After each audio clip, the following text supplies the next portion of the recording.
moc ráda, že vás mohu přivítat v prostorách Paláce Kinských Národní galerie Praha.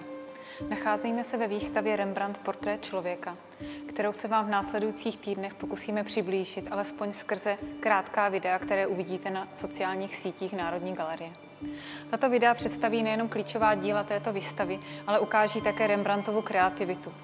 Postupně se zastavíme u děl ze sbírek Rijksmuzea, Metropolitního muzea v New Yorku a první zastávkou bude Muž v kožešinové čepici ze sbírek muzea v Innsbrucku.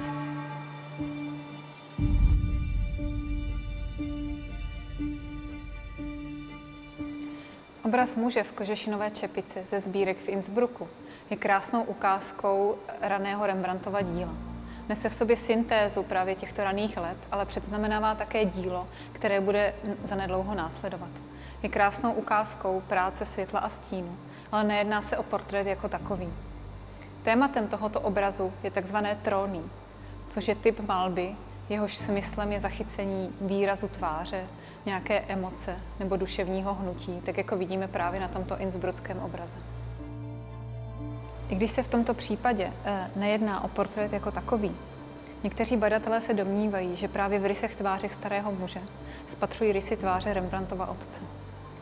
Pro mladého umělce na začátku kariéry byla nejenom vlastní tvář, ale také tváře příbuzných, velmi dostupným a nejbližším modelem, které zobrazoval nejenom na portrétech, ale i také mnoho figurových scénách. A proto se někteří badatelé domnívají, že se často v obrazech setkáváme nejenom s Rembrandtovou matkou, ale v tomto případě snad také s Rembrandtovým otcem. I v takto drobném formátu se Rembrandtovi podařilo zachytit veškeré niance starcovy tváře. Je malována takzvaným jemným štětcem, takže vidíme každou vrásku a každý detail mužovy tváře. S tímto kontrastuje právě lem kožešinového pláště, který je malován volným štětcem a divokými tahy, které nám můžou připomínat moderní impresionistickou malbu.